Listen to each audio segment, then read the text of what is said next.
right, so we get started here. It's June 21st, noon, and this is the regular board meeting of the Missoula Redevelopment Agency. Call the meeting to order and start by having everybody introduce themselves so that anyone who listens to the tape knows who's talking. I'm Carl England, board member. Ruth Reinigen, board member. Tasha Jones, board member. Chris Bean, MRA staff. Annette Marchessault, MRA staff. Jaylene Naylor. David Gray, DVG Architects. Don MacArthur, MMW Architects. Hi, Brian, Berkshire Hathaway. Craig Erickson, Woodbury Corporation. Jeff Smith, WGM Group. Martin Kidston, Missoula Current. Bob Moore, taxpayer. Todd Gass, MRA staff. Jill Dunn, MRA staff. Melanie Brockboard. Nancy Moore. And I'm Neil Wells with MCAT. Well, welcome everybody. We've got some minutes of the May 17, 2018 meeting. Any additions or corrections to the minutes? We missed you, Nancy. You did a good job. Okay, if not, is there a motion to approve?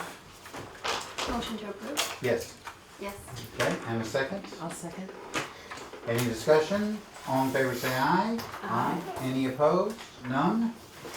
Any public comments or announcements from anyone? Yes. Yes, the Missoula Midtown Association is hosting a social event tonight at Onyx Maps. And it's open to, MRA is a member of the Midtown Association, but this is open to anybody who's interested in what's happening there. And I thought this board might be particularly interested because we did help with some public infrastructure in front of the original Onyx Maps on Brooks and also their major expansion on Stevens. Weather permitting, it'll be outside on their third floor deck, from which you'll be able to see the project that we helped fund for the YWCA Secret Seconds. And you'll see solar plexus down the street. So I would encourage you all to come from 5 to 6:30. Todd, you have something? Yeah, an announcement.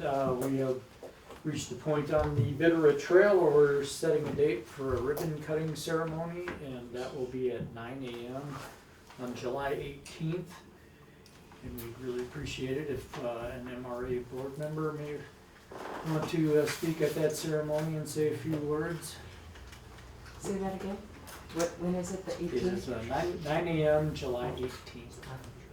It's not on my calendar anymore. 9 a.m. doesn't exist anymore. Alright.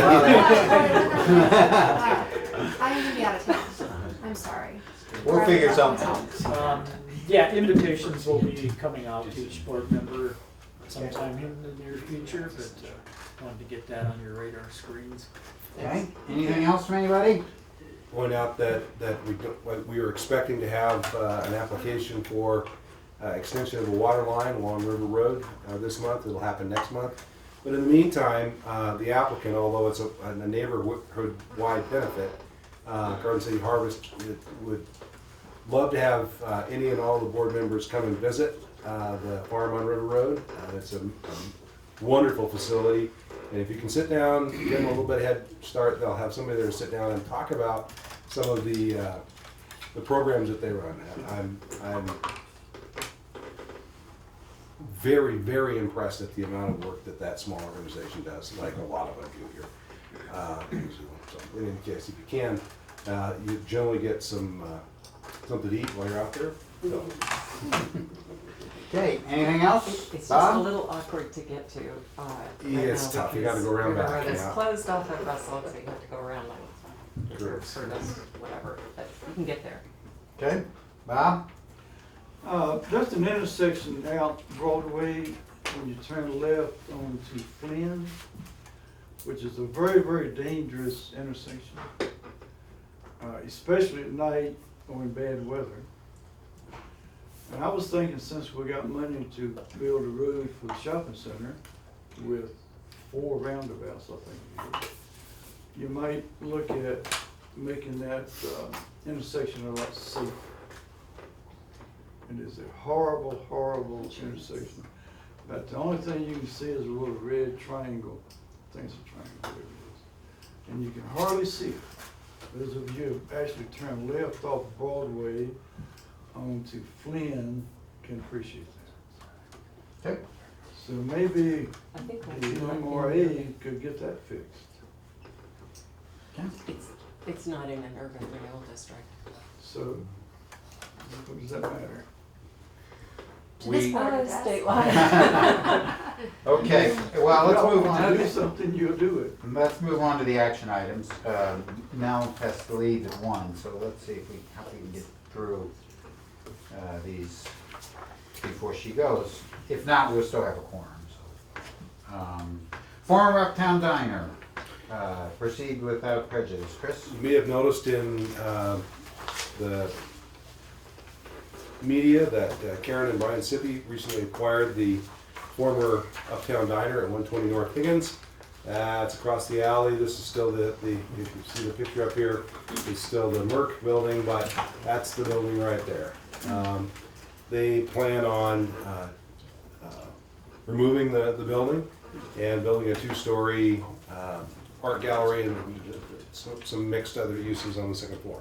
So, but at this point, as I mentioned in my memo, they'd be eligible for a few things under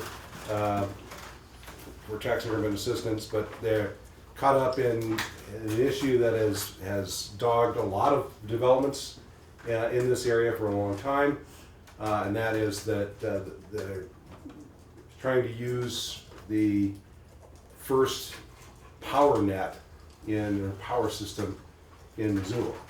So it's been upgraded over the years, but there's still inadequate power and very strange voltages and so on the power poles down there.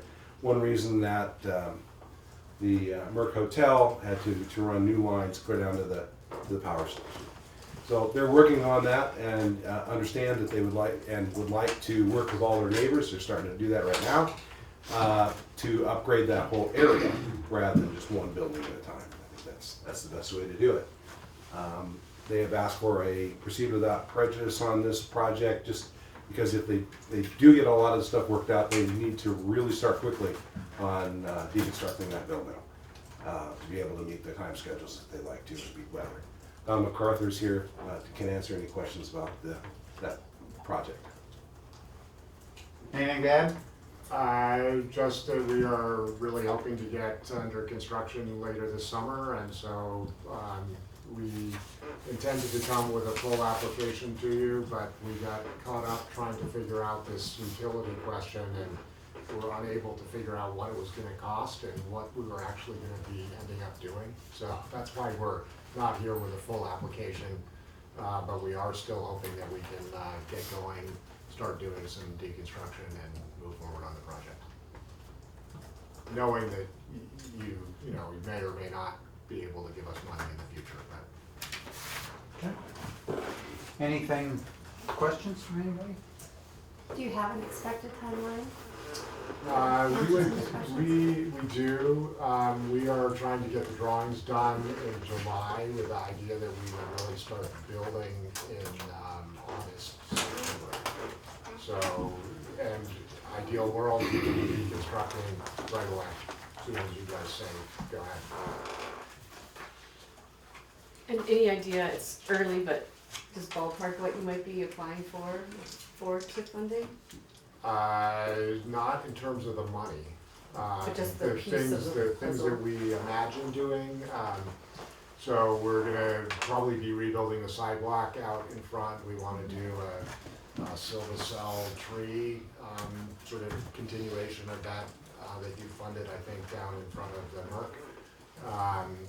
And we do imagine there's some utility costs. We're still trying to figure out exactly what those are, but certainly the electrical is confusing, and we're investigating sewer and water. Those look like the mains are probably adequate, so probably nothing from you guys' standpoint there.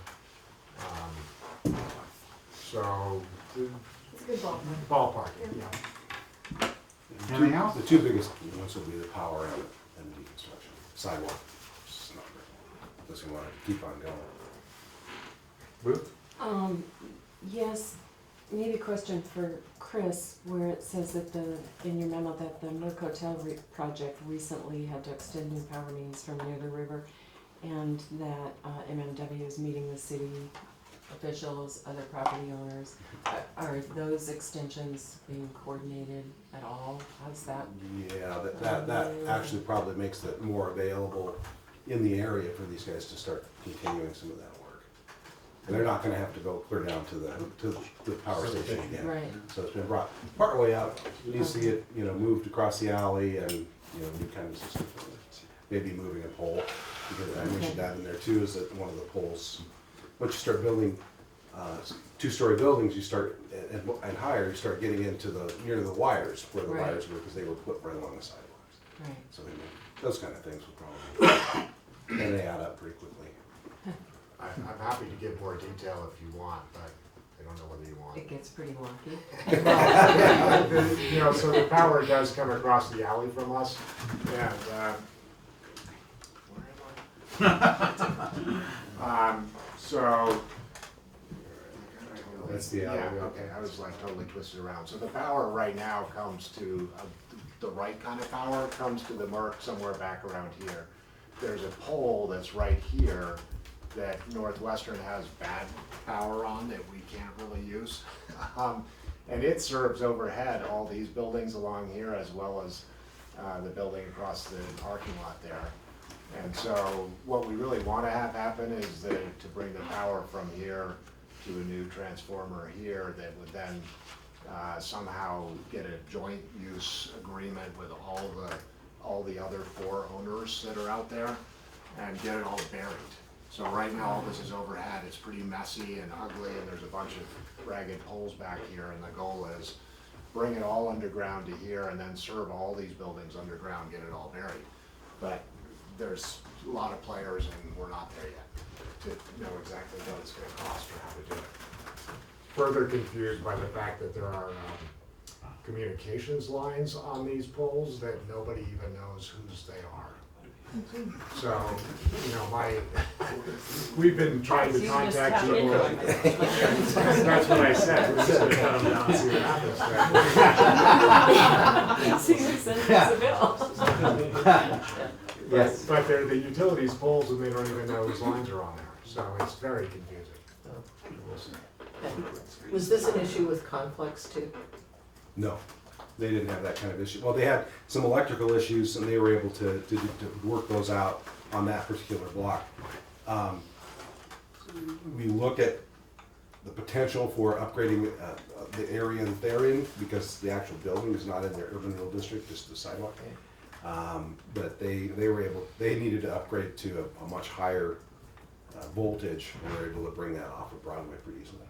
Okay, but we should be aware of this for other sections of Front Street. Yeah, it's not the first time this is probably the most obvious issue of this particular property. And I think we may end up having to work a deal where we have 4 owners coming in and doing a joint application for part of this, which we haven't done for a long time, but we did many years ago when we were doing fire safety in the downtown.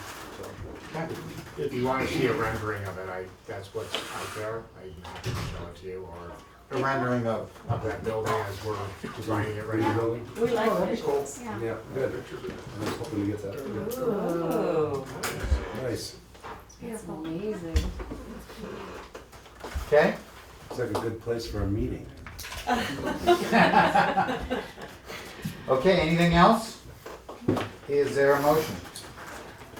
I'll move that we approve Karen and Brian Siddi's request to proceed with work on certain project items on their project located at 120 North Higgins Avenue without precluding those items from being included in a future TIP program application.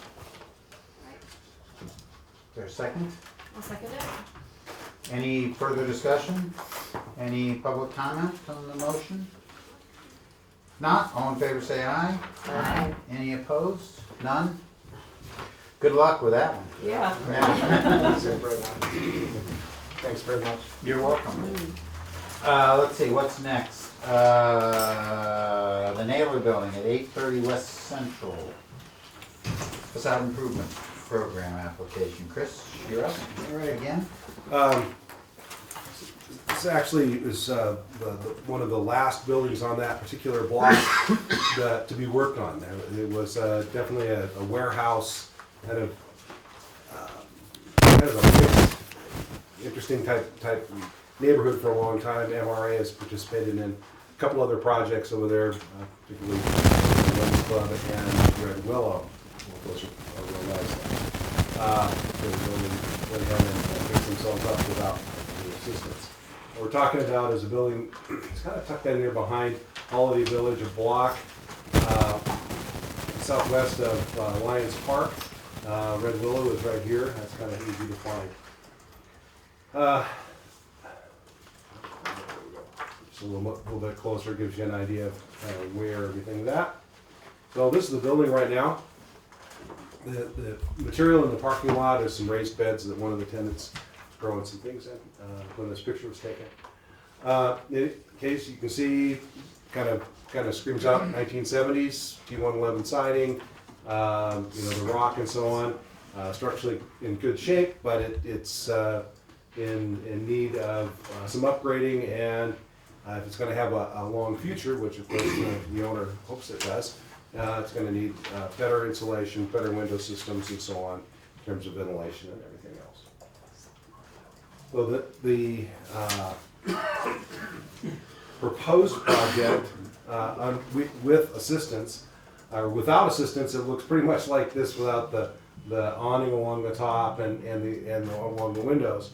And the reason for that is that a good portion of this application, it really fits within the facade improvement program in upgrading the materials substantially to be better insulating, much more permanent type materials.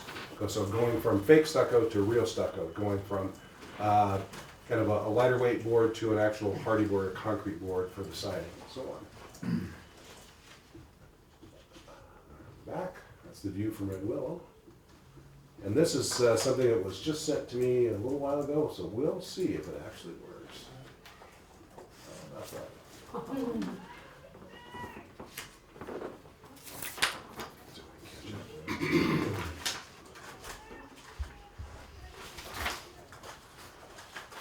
The total project is over $200,000, $262,000, which includes putting on a new roof and some other expensive items that are not included or eligible under the facade improvement program.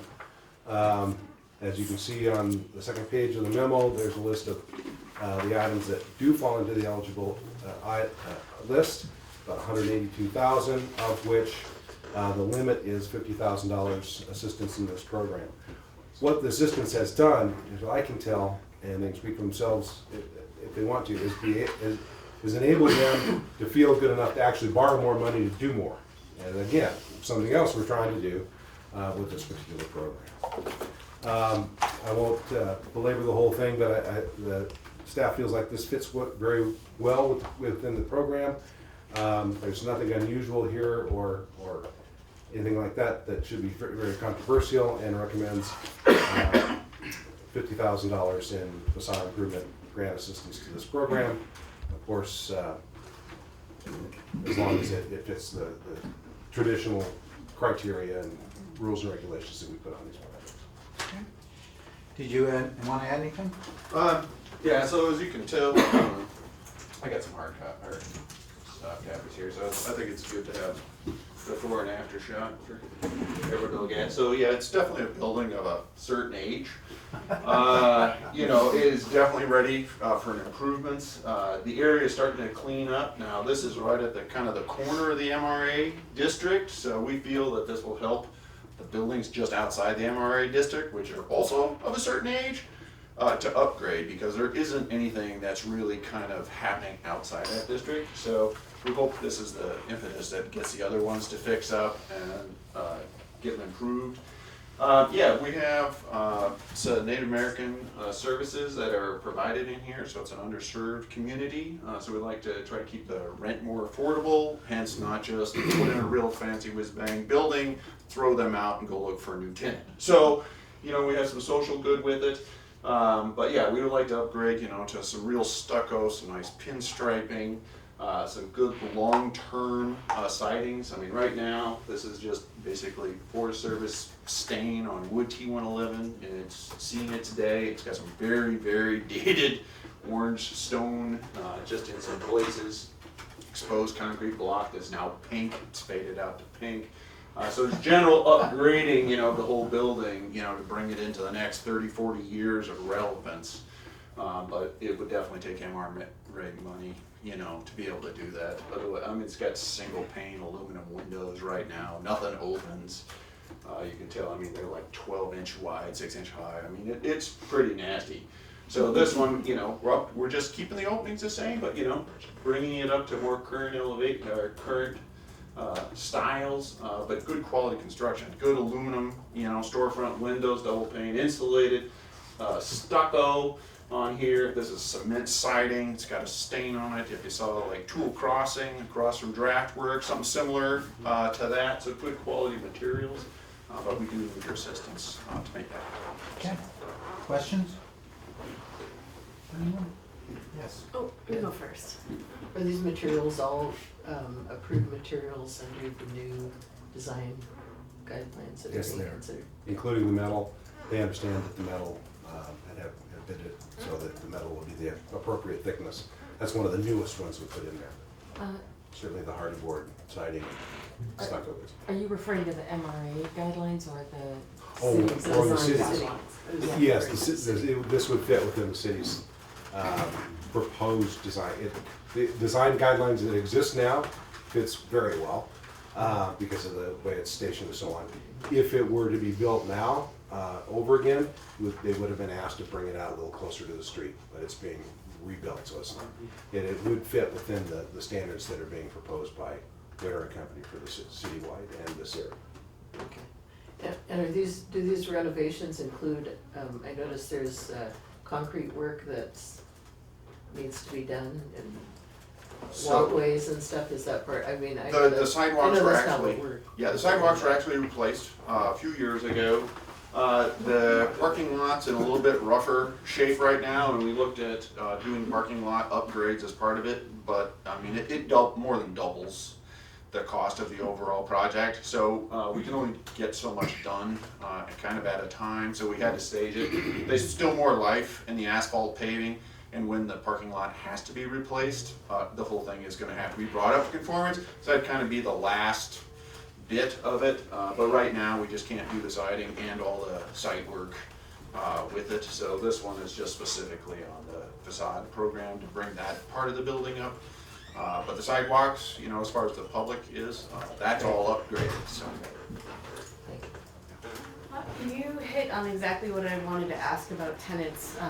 I mean, not getting in the weeds of leases, but we do know that the Urban Indian Health Center will stay the anchor tenant after this renovation. So I have they have 4 more years on their lease right now, Okay, so they're a really good tenant. great. They're Easy. taking the whole building too, right? Yeah, they've had the whole building for Fabulous. 7 years, I think. Thank you.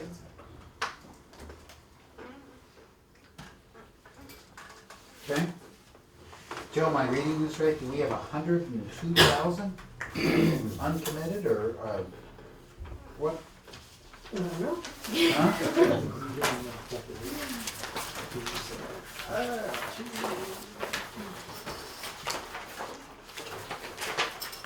The rainbows confuse me this time. The I know it's rainbows. designed not to, but Well, so we're looking at Earth 3? Earth 3, and I wasn't looking at the budget, I'm gonna look at just the rainbow reports Right. for May, and then down under that FIP section, and so the highlighted number is 150,000 under facade improvement, remaining in the FY18 budgeted amount. Oh, okay.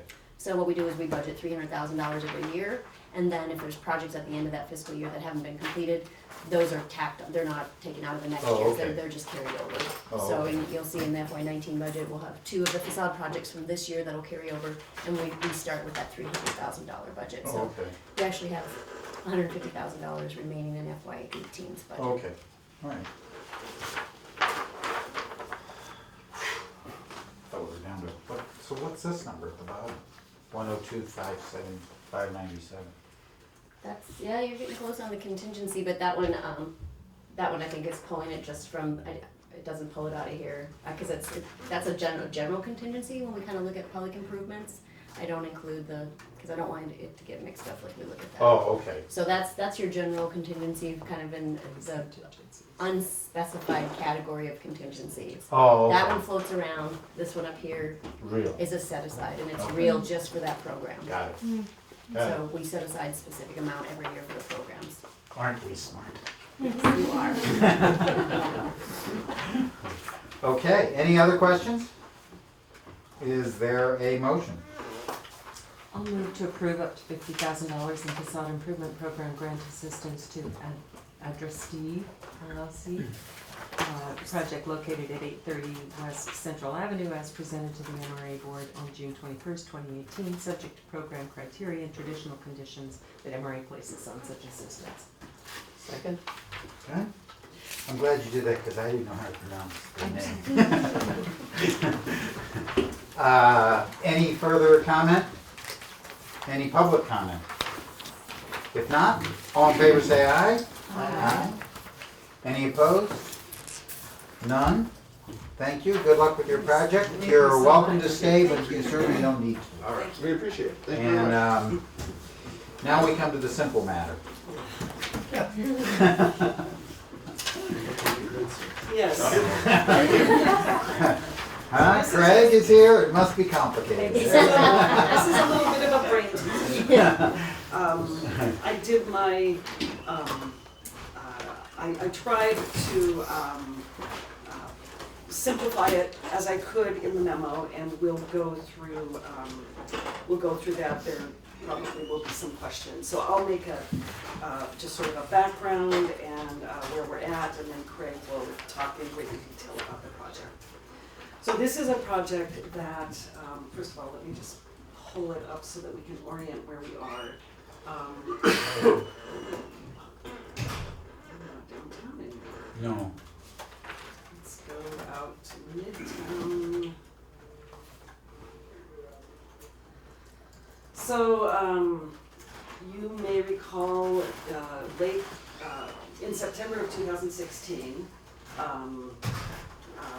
Craig Erickson with Woodbury Corporation came to the board, I think it was earlier than that even, and asked for a proceed without prejudice to take down the old Lucky Strike bowling alley. So we're looking at this entire site bounded by Russell Street, Dearborn, Fairview, Dearborn, and Washburn. So this entire site here. And then in September of 2016, Craig submitted a TIF application for, at that point, knew that he wanted to subdivide the site into 3 development parcels, and knew that the tenant on the east end would be Les Schwab. And they were relocating from this facility into a new facility here, and it would be a much larger expanded facility.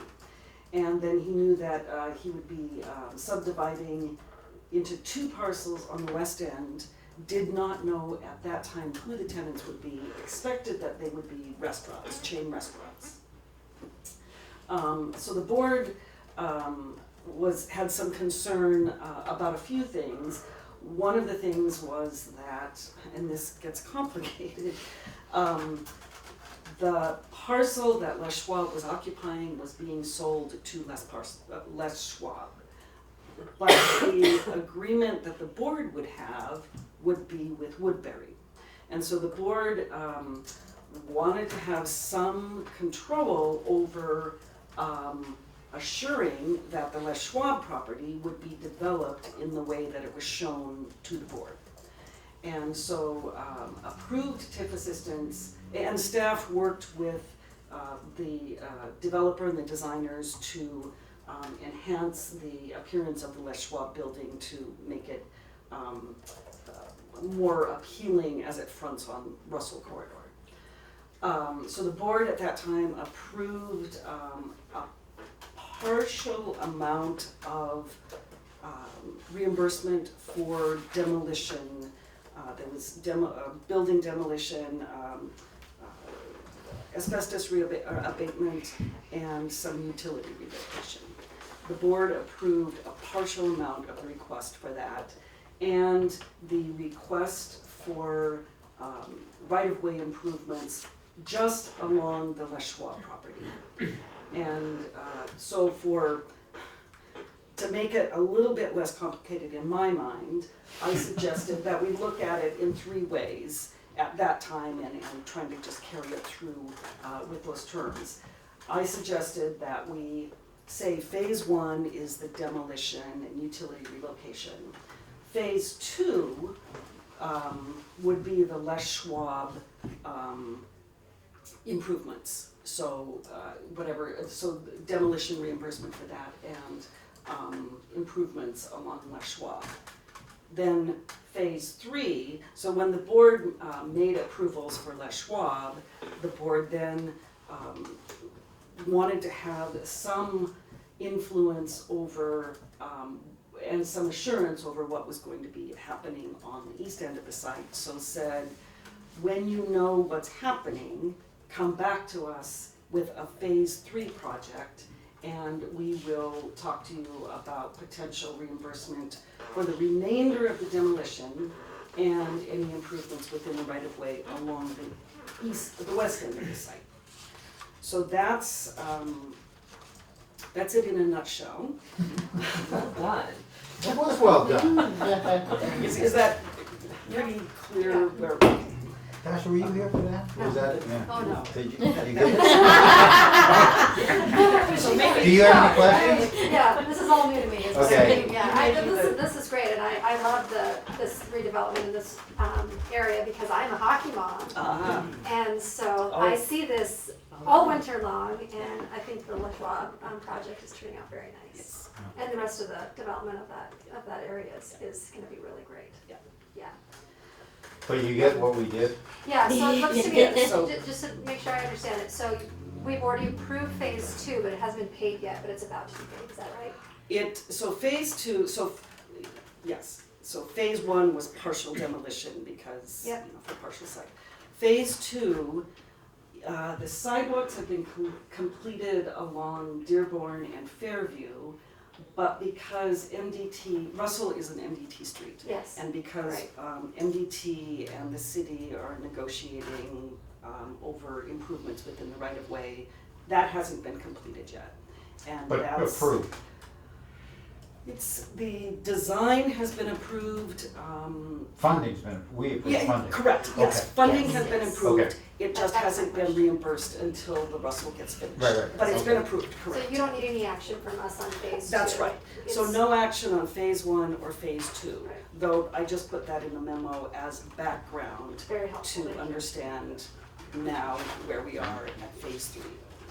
So, fast forward almost 2 years ahead, Craig now has definitive tenants on the east end of the site. West. I'm sorry, the west. The other side. The other, The other end. All the way around. And so the tenant on the southwest corner is Three Rivers Pediatric Dental, and they have started construction on their building. And the proposed tenant on the northwest end is Dairy Queen is proposing to relocate from their small facility here to expand their facility as an eat-in and drive-through restaurant on the northwest corner. So now Craig feels that he's in a position to be able to understand. The board was also concerned not knowing what the cost of these developments would be, what the ratios were of public to private, and while it's not a hard and fast number, we want to at least evaluate. And so evaluating phase 3, the ratio of, so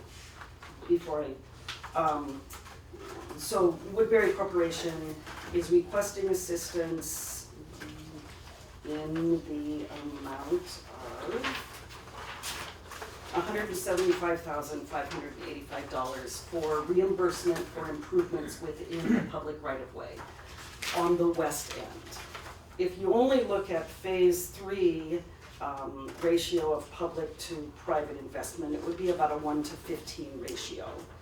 But I'm suggesting that we look at this entire development, phases 1, 2, and 3, public to private, and that comes in right at a 1-to-10 ratio, which is, the board recommends 1-to-10 or higher.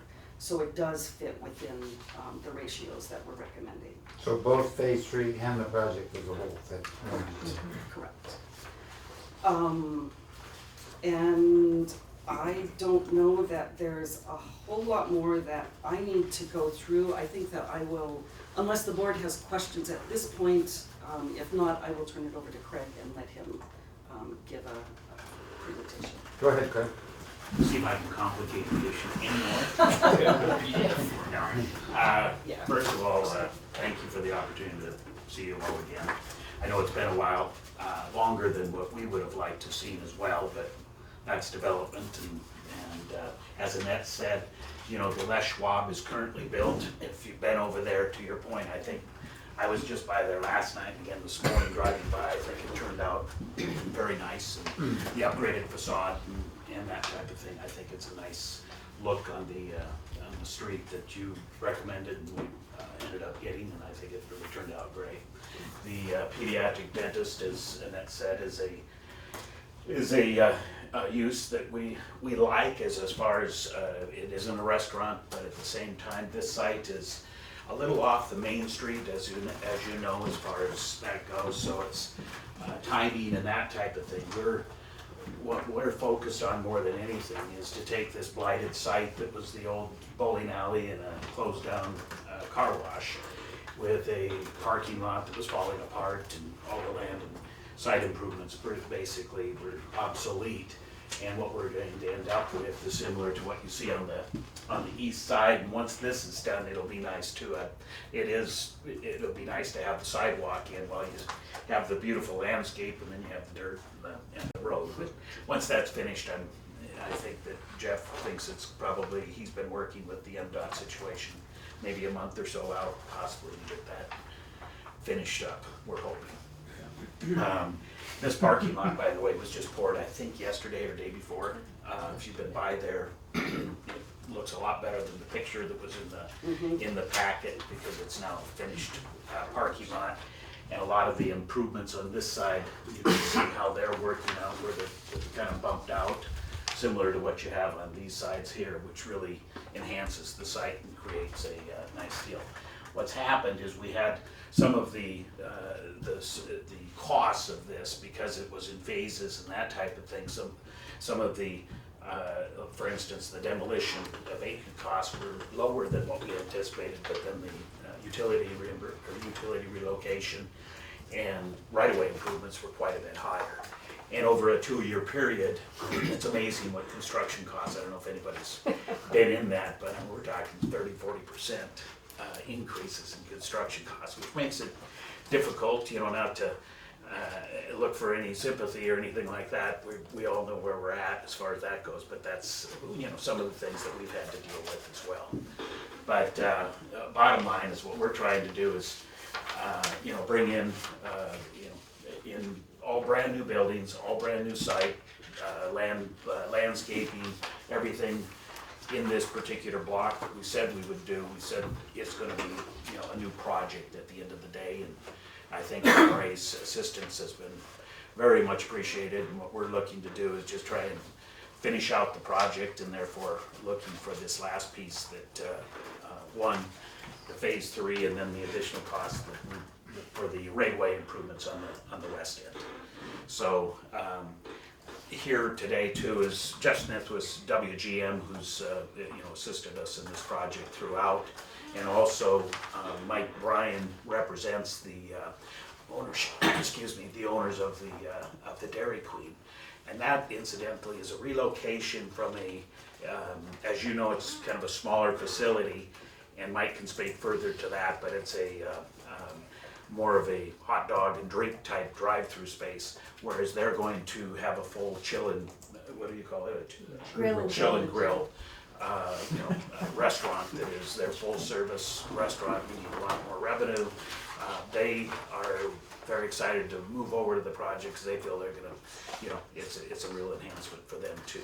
And it will be a relocation as opposed to an additional. Any other comments, Jeff, that you have that need to be brought up on the board? I think that, to speak to the right of way along West Schwab, just because I think that's probably in everyone's mind as they drive by, we had an approval from MDT on the general layout there in the bulk outs last year, but almost a year ago today. And the negotiation on the HESRA related to the maintenance agreement has drug on and on, as we've seen on several projects. Indications that draft maintenance agreement's been being coordinated between the city and MDT, and we believe that will come together soon, hopefully. And just to update, the latest update, I spoke with Dale Bickle this morning before the meeting.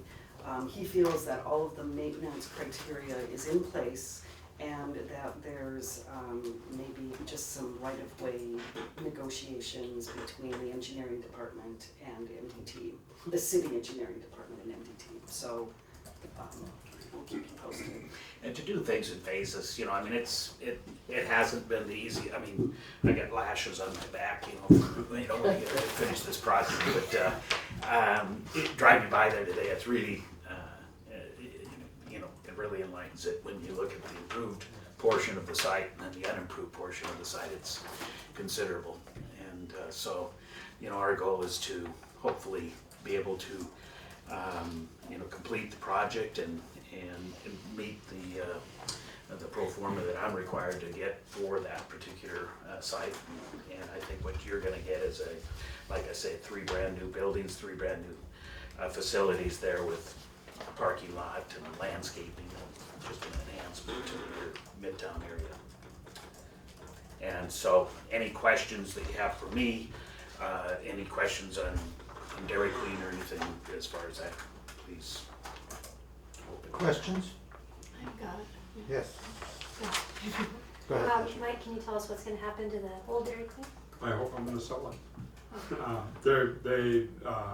They own the building and the land, and I think it'll probably be a coffee shop or something pretty small. It's a triangular lot that's only about it's less than 10,000 square feet, so there's not, I think if anybody tore it down, they'd never be able to rebuild anything on it based on the setbacks and other things, but it's got a decent Brooks frontage, so they if they don't do this, they want to be somewhere else, because the Chill and Grill is where Dairy Queen has gone. The last several years, there's been a lot of upgrading in Dairy Queen, and they're getting their marginal sites and trying to get rid of them, and so we're going to sell it to whoever wants to do something with it. Is your deal contingent on the sale of that property? It is. Are you meaning in order they have to sell Brooks? Yeah. No. Oh, on them Is selling? yours- No, Okay, the no. move I'm and sorry. and the development is not contingent on the No. sale of that No. property? No, they're moving forward No with matter what. relocation no matter what. Okay. Can I follow up with that? Because the memo says that you're currently in negotiations with Dairy Queen to develop the dine-in, drive-in. Are you done? Do you have We're a not, commitment? no, in order to make this, we have an overall pro forma, and, the cost issues that we, otherwise we go out of business, but basically make it work, and we are grateful for the TIF assistance, but basically, we've got an agreement on a pricing with the Dairy Queen folks, and part of that is considering TIF assistance in order to make that agreement work. The specific agreement is contingent on approval of the improvements that Craig's talking about right here. So there's a binding agreement, and the contingency There's a is the contingency. right-of-way improvement. Yeah. That we've So got- if we approve this, Dairy Queen's going in? Yeah. Okay. Subject to it, they need to go through the city and make sure that, they're using Oz Architects, and they haven't, they haven't fully engaged because if this isn't done, they haven't wanted to spend the money. So there's a 30-day window for them to make sure that there won't be any issues with zoning, signage, traditional stuff that you do for any development. So then, go ahead. Yeah, I had a question right along these lines. So we just invested $50,000 in that Dairy Queen, didn't we? Was We it did. 2 years ago? 30. We did. 30,000. And how long ago was that? 2015. So it's not like you have to keep the same use of the building forever, of course, right? And there's no one and done, but we just invested $30,000 in that Dairy Queen. So do you know if it's going to be torn down? I can't guarantee. No, but I am highly confident it won't be torn down because it's similar to other older buildings in Missoula that you tear, like Tower Pizza. Yeah. Where bridges going in, they keep one stick up and call it a remodel. Because if you tore it down, I think you could build something about the size of an outhouse in terms of all the setbacks. So I would envision the building is usable and there's a lot of different uses. Craig's got a couple ideas in mind that are popular in other towns that are beverage based, that are not coffee, that there would be a very good use there. But I'm sure the building and the improvements are going to stay there. It was mostly curb and There was facade work in it too, but I was gonna mention that moving away from anything that is very strictly corporate identity We would never design, do it. this isn't. Yeah. So somebody else can move in this, and it's not gonna look like a traditional Dairy Queen, so that was a good thing. We were Right. smart that day. and landscaping, right? We talked a lot about landscaping in that It's all there. conversation. Yep. Yeah. It's a nice Just place. wanted to. Yeah. It seems to also familiar. You know what I mean? And there's going to be a lot more employment here too. Right. I know that's one of your criteria restaurant. because Yeah. you're talking 40 people and more than 10 full time. So Ken? Yes, Ruth. Is the dental clinic a new business? Is that all new employment? Yeah, that's she's coming out of another facility she's been working in for the past 7 years or so and starting her own situation. no, it's not TD. The Was it one of TD's on Oh, it's not reserve. Katie, but April she was, Foster. yeah, she was a doctor We work with TD. with Susan. Yeah. Yeah, yeah. Ken?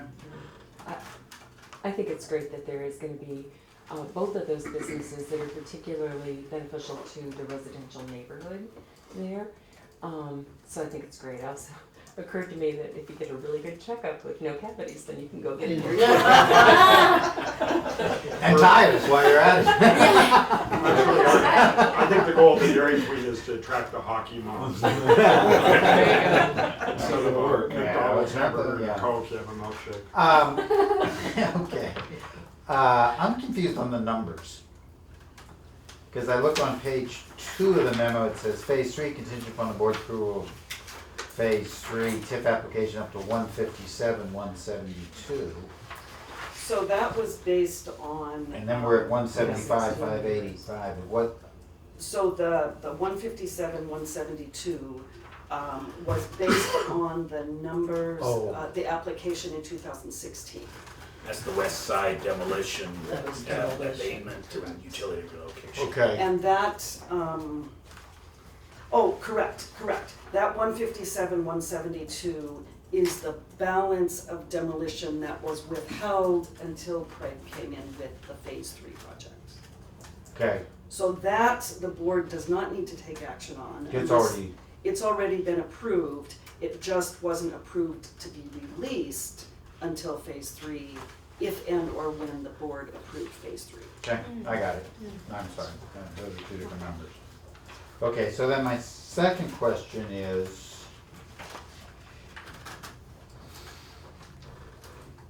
the deal with Dairy Queen isn't done until we approve.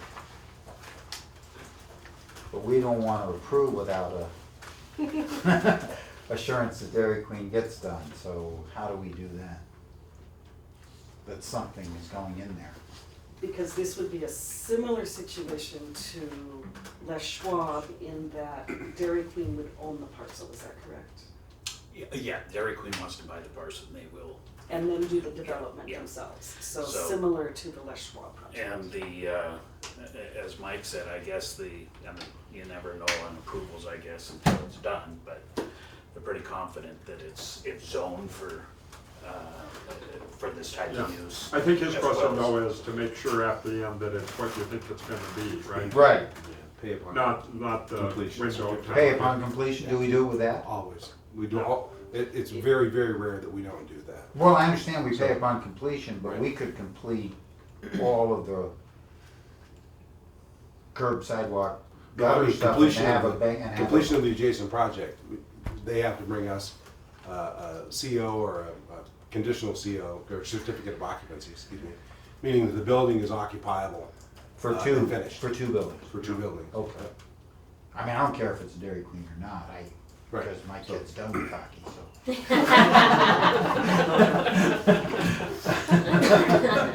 So the answer to your question They is still like yes. ice cream though. Yeah, well, yeah, but he's on his own. We can handle that in the agreement. Okay, Yes, Okay. and I did. so we don't need that as part of our motion then, do you think? Or is it, I did put it Oh, I guess it's into there.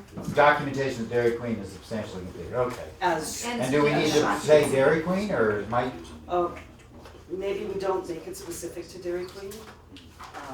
of course, we could always amend it, if it's, If it becomes a different client. right.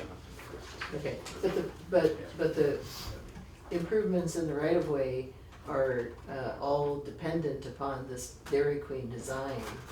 And so if we put those in and it's not Dairy Queen, then who, okay, tell me if that's wrong. I think, my understanding, Craig, is that the north end of the site has been subdivided two parcels. So the dental parcel, am I correct, the dental parcel is this Yes, parcel? that's exactly right. So this driveway is in That driveway and is will all the way stay in, Okay. down to there. And then the Les Schwab is complete, so those driveways are in. So this improvement, so this parcel would be responsible for the right-of-way improvements regardless of who the client is. They would be, all of these improvements, well, I guess the bump outs, maybe we could require the bump outs, but beyond that, they would be required to do these right-of-way improvements, because they're, within the public right-of-way, and they've been pretty much destroyed during, Yes. Yes. during demolition, or during Correct. construction on the site. Right. Okay, but my question is, if it's not Dairy Queen, is a subsequent client going to be someone who requires access from the street over the sidewalks that are installed so that, Yeah, if it's not Would a we Dairy end Queen, up- I mean, it would have to be something else that's still going to be able to have cross easements and cross access, So. you know, with the remainder of the but project. I'm Yeah, so talking your about point coming through is- the right of way. Are we gonna be tearing up New sidewalks that we sidewalks to put put in a in? new put driveway. in- I see. Because like it's from not here. Dairy So, Queen. for Into here, instance, you would mean? they, Yes. No, they're talking about the right of way in on the side. Here. Well, there's that, but There's that, but there's So the there's- other side, there's the other side Right. street. There's So, sort of two I issues, think- right? So can I just try to reiterate and Sure. see if I've got this straight? So your concern is that if not Dairy Queen, if there's another tenant and they feel that they need access Might either change the from here configuration or of- from right. here, Mhm. that we could give improvements for the sidewalks and then they could get ripped out with a different driveway. Mhm. Right. So this, whatever happens on this parcel would be the responsibility of this tenant, regardless of who this tenant is. And this tenant would need to get approval from the city before they did any improvements, any sidewalk improvements. So this work in the right of way, to my understanding, will not be completed before this tenant whoever this tenant is, comes in We've got for a binding approval with the agreement city. now that's contingent upon us just being able to fund this thing and make it, you know, to be able to make our numbers work. Yeah. Do you wanna speak to No, that? I think I'm tracking, may I just jump in for 1 sec? There is, you know, I'd prefer you just approve it for Dairy Queen only, because then I can negotiate a lot better with Craig. But what's going on here is, both the We love honesty, you know? there are cross-access easements and maintenance agreements in the parking lot and the access in and out. And you have already in that city block, 1, 2, 3, 4 in and out. So I would be hard pressed, as even if it was another pediatric dentist or a commercial office building or some other use where you would have another access in. And I doubt city engineering would even let somebody cut in a second one between, on Dearborn, you have one in the middle of, you know, closer to Les Schwab. You wouldn't need another one to get in and out, and the building would be totally functional without that. So I I don't. can't fathom there would any be- situation where we We're would just have to put spending a lot another of money for access. nothing. It doesn't because make you have- any sense. You have really good It's access in It's a and really out. good question though, that does happen, is that, you know, we end up taking a sidewalk and eliminating one driveway and putting in another driveway over here. So then you're into it for twice the cost, Yeah. it's one that we should ask more on when they run in. In your satisfied with the answer, I'm not sure I completely understand. And you're gonna have a final say when you see what's going in anyway, so you wouldn't, the risk of putting in a sidewalk that's being torn out and that's your concern.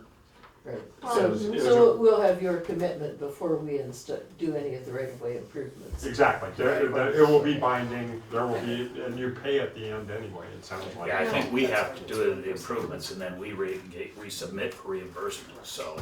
Not But- to, not to help Mike out, but if we do leave it specific to Dairy Queen, then they would have to come back if they were gonna do something different. So, Right, No, we could just leave it Yeah, as So that's, stated. so that's a Then reason reason to to leave it. state Yeah, it, no, that's a state good it. idea. yeah, I think that's terrific. Okay, and then, Terrific. and then, just so I understand this, the answer to my question is that if for some reason or other the deal with Dairy Queen falls apart, then we don't have a deal that's Yeah. meets our, we don't have a deal that meets our contingents, and then we're not obligated to Right. pay. Okay. Your approval will allow us to go ahead and complete the deal with these folks. Right, I understand. And if that doesn't happen, you know, I mean, if for some reason these guys blow up, you're not obligated as well, so. Okay. Anything else? Yes. This is a little bit off of this, this project, but phase 2 has not been completed.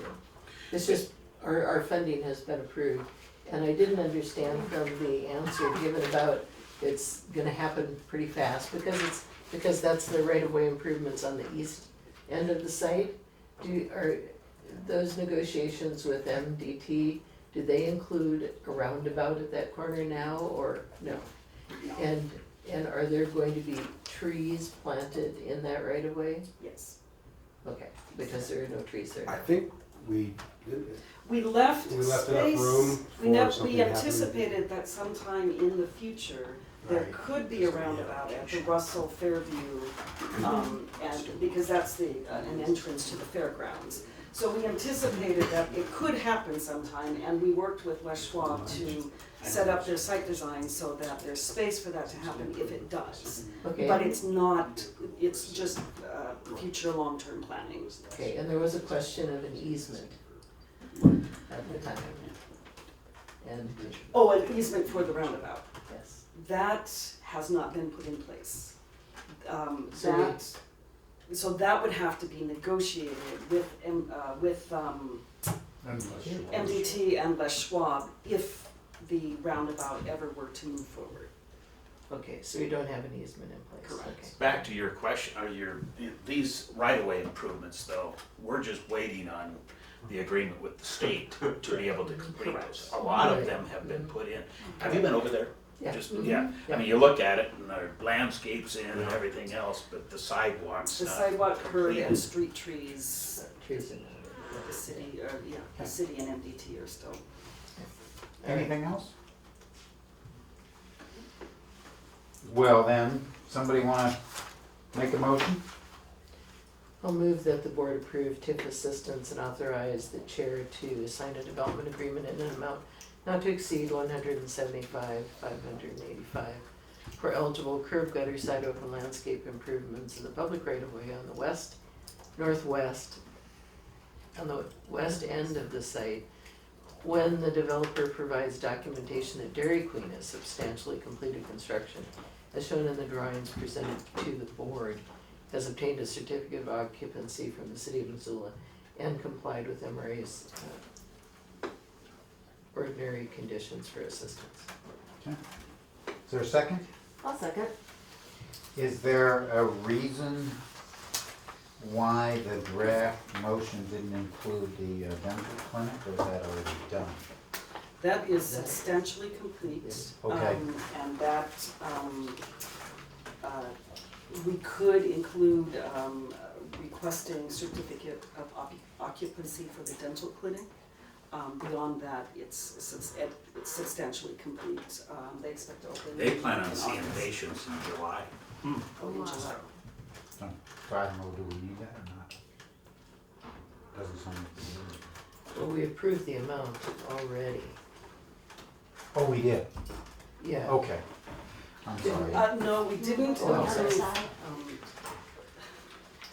This is how it does get complicated. We have not approved, the amount, this 175,585 would include, Was the entire west it's side. the entire west side. So both developments on the west end would be incurring cost for the right-of-way improvements. Okay. And that, Your third phase is for the right, the remainder of the demolition, the abatement, and the utility relocation.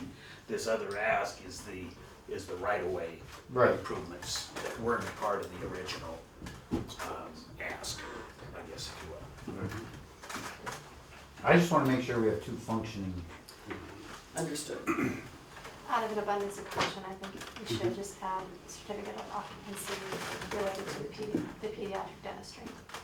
Would you accept that? Sure, I accept that. The second, you Yes. accept that? Okay. yes. Do you, Joe, are you comfortable, you know where that goes? Mhm. Okay. I think the motion was, I mean, I ended up going ... because I can't keep up, but it was taken right from them. Right, adding the the certificate of two, so, occupancy yeah, for the down. and add the two, yes. Okay.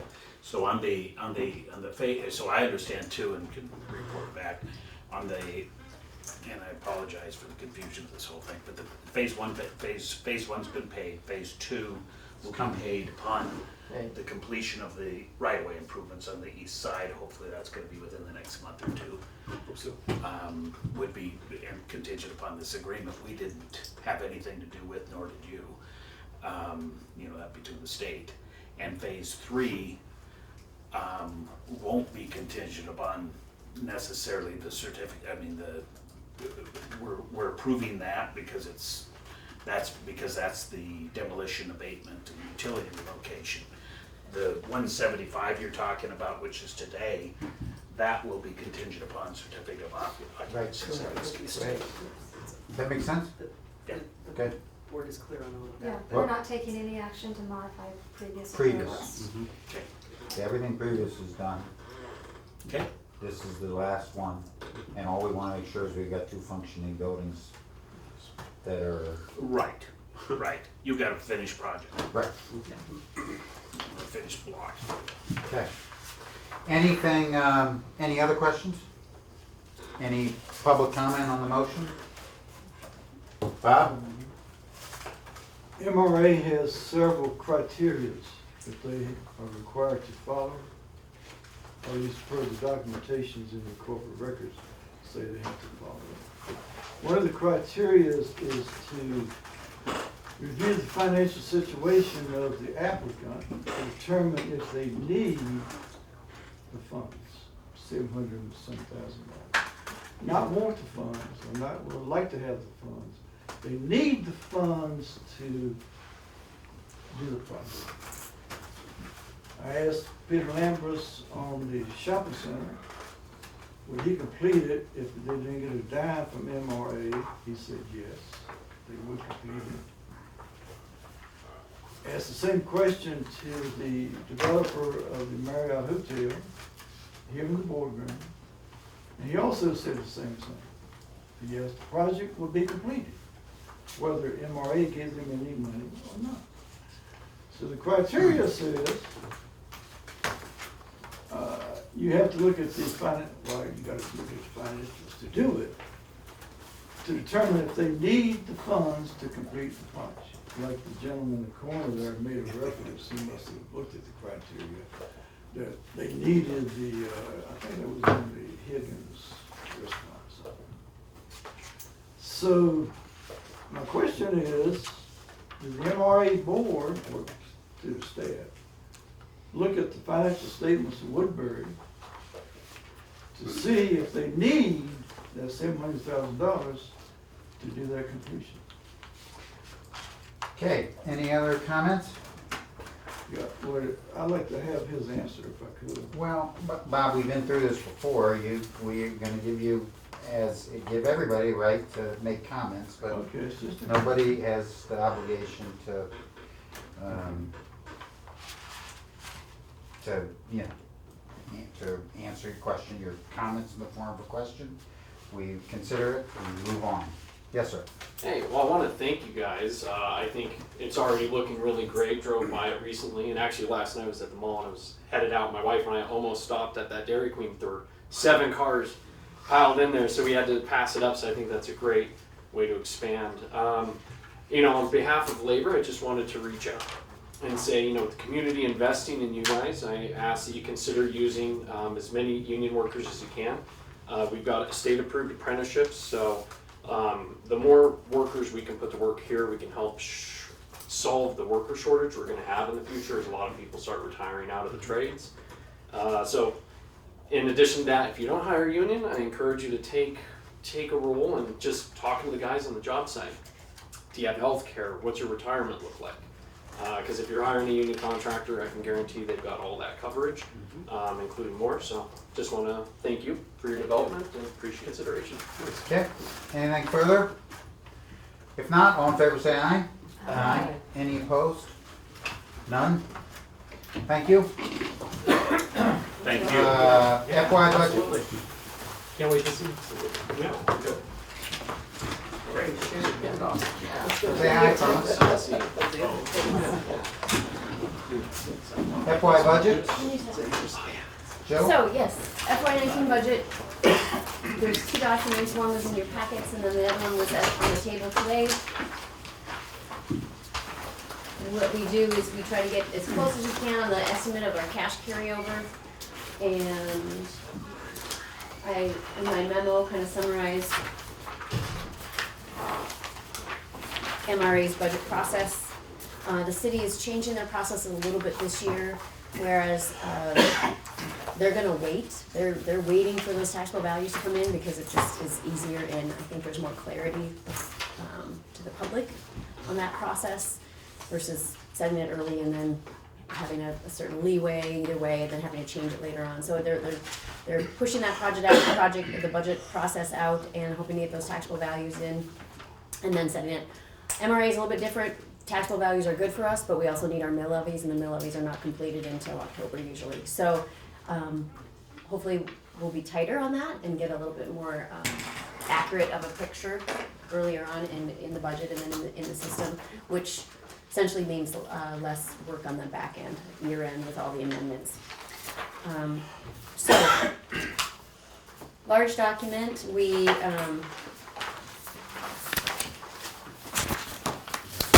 the new one. Do you need the big one? Okay. So what I've done is just given you the sources and uses summary for each of our funds. There are 20, and then broke down the expenditure side, so you can see kind of what each fund is dealing with. We have quite a few debt service funds. Every time we do a bond, there's a clearing fund, and then there's a sinking fund where all those debt service payments come out from. So. that's just kind of in summary. We wanna go through Riverfront Triangle is the first one. You can see that the only thing we have in there right now is the Stockman Bank project with that anticipated bond issue in FY19. Not quite ready to do the Fox stuff. It's just too big and too many unknowns to. Okay, I have a question. Mhm. The Public Works contingency was increased significantly. And that's just And- higher taxable values coming in on that district. With the property now not being exempt. I think a lot of the property was exempt before it was owned by the hospital, and that's changed over, and so now those properties are being taxed. And you put it all into the contingency? Contingency, we usually have a little bit of money in the planning and management and the clearing and demo, and the majority of it will go into public works. That's just, I've always kind of left it up to Ellen to tell me whether or not she thinks she needs more in one category or another. Years ago, when we were audited on an activity level, it was a little bit more important that the contingency number was more specific to that activity because there was a lot of transfers that had to happen back and forth. But about 10 years ago, we went to, the audit looks at the expenditures on the fund level, which is a very much higher level. So that we're not overspending on the fund level and not the activity level. So there's less work administratively on the back end with that transfer. So they're kind of placeholders, just to, So that's- that's- yeah, they're placeholders, but ultimately, you can, you add it all together, that gives you your total contingency, and it can go anywhere. The only thing that we have done is just on those projects with the programs, we have set aside a specific amount. And that's allocated just to the programs, Okay. which obviously is. So it's an anticipated increase? Yes. That's all? Yep. Okay, thanks.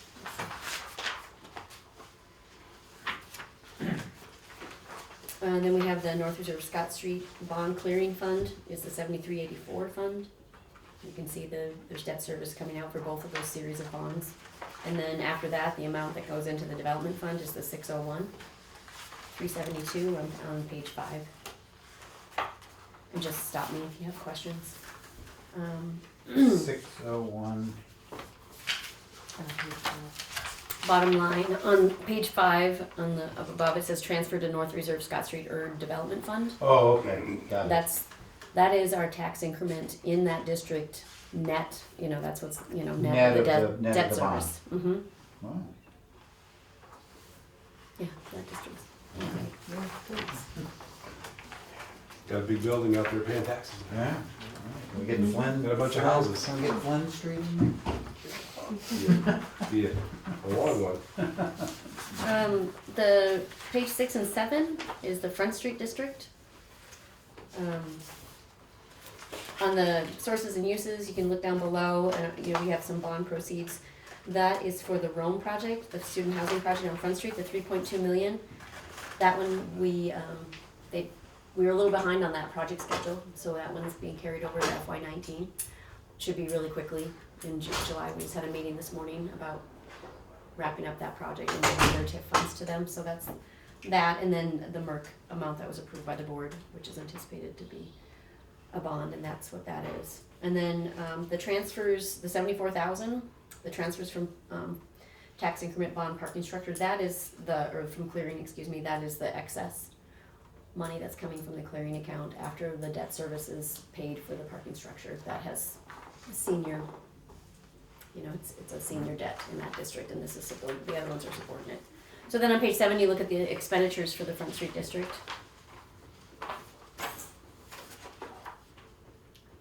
And if you have any questions on those, I can answer those for you. The library amount is in there. For the cash payout, because I anticipated that would be sometime before the end of July, I think, if I recall. Pages 8 and 9 is our Safeway, St. Patrick Hospital project bond. That's a standalone project bond, and that property was excluded. A tax increment goes specifically from that property specifically into this bond debt service sinking fund, and that's the end.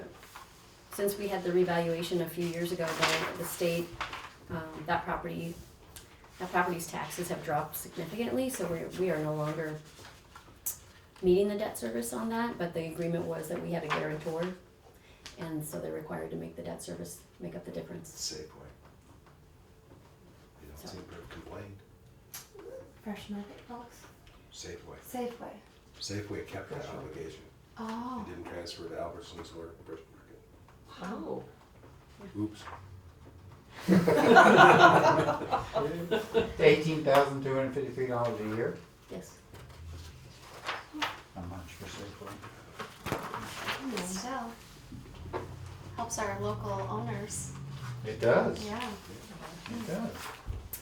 Chris, do you want to take credit for negotiating that? That wasn't, That was a lot of work. That was that was a lot of work. Bad deal. 10, 11, that's our brownfields. That's another fund that is exempted, if you remember the excluded properties, I think is the term we used back then. And this is a tax increment from the mill site going into, up until through the remediation process. So this amount should stay the same. Now they've platted the whole thing, and the whole tax structure has changed. But this is the amount that where we were through remediation. So this 58,092 is the amount that we will have going forward. Can you orient me on what this is about? So the old sawmill district, Ed's project down there, and we had some brownfields money that went to help remediate the property that was contaminated from the prior uses, of industrial uses, Intermountain Lumber. Okay. I don't remember all the names. Jump in. Yeah, so this is the remediation bond, not the purchase bond? No, yeah, this lease is just the remediation. But remember, they came back to the board several times for increasing the brownfields amount. I mean, I think we started at $1 million, and the total amount that ended up being 1.775 million. Yeah. But that's through that brownfield program, the revolving loan from is a federal program, and so it's written as such that if the increment is never there to repay it, there's no obligation to MRA.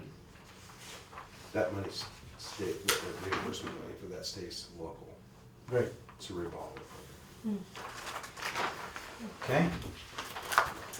12 and 13, so this is just the reserve fund, page 12. So that we have a reserve fund. This is the only reserve fund that we have set up for our bonds, and it was done, this is what Chris was talking about on the old sawmill district. This is the lease buyout. And that was the first, the series 2006, 3.6 million. And that was a publicly sold bond and required the reserve account be set up. And then subsequent bonds that we do in that district also require additional amounts to be put into that reserve account. The other bonds that we've done recently have all been private placement bonds with the local bank for security, and so they have not required a debt service fund. That really helps the cash flow at the beginning of these projects. 14 and 15? Have we dipped into the reserve fund ever? No. Never. We never had to. Okay, so when these bonds get paid off, then the reserve fund goes, or do you pay, do you make the last payment out of the reserve fund? Right, the reserve fund kind of goes down, it reduces, it goes into clearing, so it's a maximum annual debt service requirement. So it's any future years, if you combine all the bonds, what your maximum annual debt service is. And so as those bonds come closer to, final payout, then that fund will be depleted. And then I'm assuming at some point, maybe probably the last year, it would just roll into development. Okay. All right, thank you.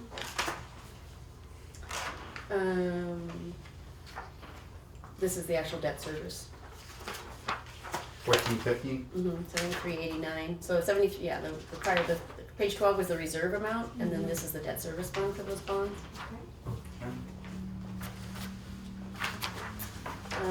16 and 17 is the debt service clearing for those bonds, and so you can see on page 16 the revenue coming in, the tax increment in ERD2 is 2.6 million, and then we have the reimbursements from the state.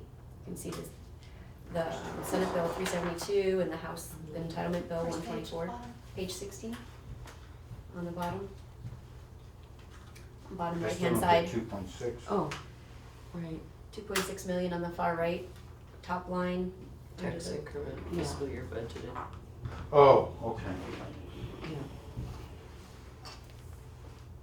Which then that all adds up to our revenue, total revenue for ER2 at 3 million, 0.1 million approximately. And then page 17 shows you where that money goes. You see the 58,000 transferred out to the Brownfields Fund, you see the Safeway amount transferred out, you see the amount transferred out for the debt service on the Series 2006 bonds. The Springstead continuing disclosure, because it's a publicly sold bond, there's a required continuing disclosure on those bonds, and so we pay Springstead, the city pays Springstead to do just continuing disclosure on a lot of its bonds, and so there's a fee for that.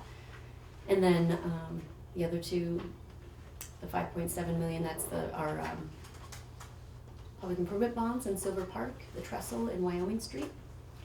And then we have the Intermountain bonds. The Intermountain bonds were for the Intermountain site, Tasha, which we have the Corso property in the source. Those are two projects on that.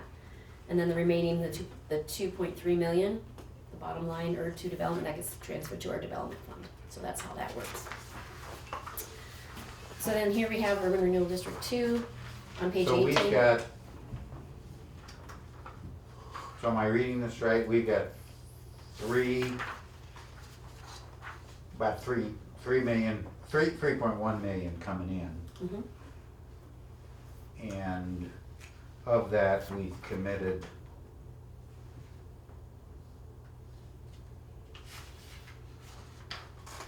$800. 800. Yeah. Eight, that's it. Those, so Right, we still have. right, so we've got 2.3 is spend our, that on development. right, Yeah. okay. Mhm. Which transfers in right here on the next page. Right. The district has changed a lot in the last couple of years. Well, things have changed a lot in the last couple of With- years. Yeah, I'm sorry, I was used to reading these, Right. that district where they No, said not every Yeah. out and nothing Yes, coming in. yes. Yes, It helps when we had. you have to pay Development. taxes. That's how it's supposed to work. We're happy that we're on this side of it. Right, All so, those years of saying, when's the development coming? Yeah, well, there it is. Yeah. Yeah. And a lot of. Wow. that's nice, and we had, This is where there the was a, work is next year. yeah, in a couple years there, we had not only the two bonds that we just did, but we also had the Civic Stadium, and that was a 2 million commitment, and so it was, what did we do? It was like a $500,000 every year, so we had some high debt service for a few years there, so, but yeah, we're coming back, so that's good. So yes, like Tasha said, on page 18, you see the 2.3 million coming in for the transfers from MRA clearing, and, Got it. that's your total budget of 5.5 million. Cause you can see that, in the middle of the page under sources of funds, year-end fund balance, that's where we estimate our cash carryover coming from the existing fiscal year. So you add those two together and you get your total budget. And you don't, Wow. but this is an update. It's an estimate. Right. It's an estimate, so what we do is, so like, I look at the rainbow reports as of May. But I mean, this doesn't include whatever increase in taxes are coming this Correct. year. This is zeroing out. This is revenue neutral, this is anticipating no increases. We should see at least what we have, because this is the second year of the reappraisal process, so we're hoping for new additional taxes Yeah, coming right. from the properties that have been completed in the last year. So this district is Yes, yeah. In good really shape. strong. Well, Yeah. after This is strong. Yeah. 25 years, not so much. Really proof of the program. But also goes along with what Dan Kemmis talked to the legislature Yeah, about exactly. 2 years ago, and that is 15 years isn't enough. They were talking about Right. making it less and so on. And his counterpoint was, no, it should be much more than that, because especially urban renewal districts, when you're trying to change something, it takes longer to do. It really does. What a great example to use. These are great numbers. Yeah. Yeah, Wow. to show I mean, the we, long view pays off. It does. Yeah. Boy, it was Tax hard, jurisdictions it's hard to know that in the involved. middle of it all, Tasha. yeah, You always But, have. you know, I'm happy to have the spending end of this horizon. You know, it is skill, but I have. I'm glad to bring it to bear here. Timing is everything.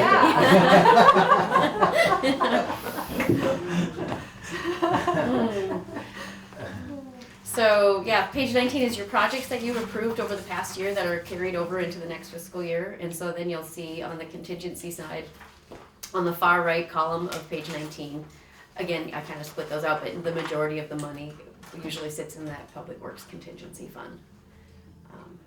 Right, on here, the police facility went from 500,000 to $1 million.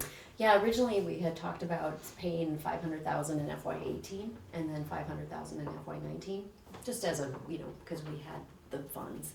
And then the Civic Stadium project came up again and was tabled at last meeting. And so Ellen has just said until we figure out what we're doing, she hasn't decided, she hasn't told me specifically when to pay that. And we kind of left that up to kind of look at cash flow and what we wanted to do as far as timing of that. And I think she's waiting to see what happens with that proposed project for all of you. I felt it can be amended. That was my best guess of And the public works contingency is up about another 500,000. And that's just anticipated revenue. Yeah. And like you're all saying, hopefully it'll be higher than that because new. So now we can jump over to the one that was on the table. This is. What are we jumping over to? To this one. Yeah, this so I'm on okay. page 20, and those were the three funds that, it's debt service clearing, debt service sinking, which is where we pay the debt service from, and then the development fund for ERD 3. So all of those. ERD 3 is the large district with all the administrative costs coming out of it, so it takes a little bit longer to, so it's always my last one. Everything else has to kind of get wrapped up before I can kind of jump into this one. So, to flow it, right, I mean, really you should start with 7394, which is the second, if you turn the page to the middle of it. So that is your clearing fund. This is where the tax increment revenue is coming in. So you can see down below on fund 7394, the line that says tax increment, over on the right-hand side, 2.79 million. And then we have our reimbursement from the state of the 277. Gives us our total revenue into ERD 3. And you see, this is why we're looking at this, because look at, I didn't give my estimate. Oh no, that's right, excuse me, that's okay. That's the clearing fund. So the clearing funds are cleared. So I was looking at my cash on hand, I was like, yikes. So there's that, and then over on the next pages, you see where that money goes from the clearing fund. We have all the debt.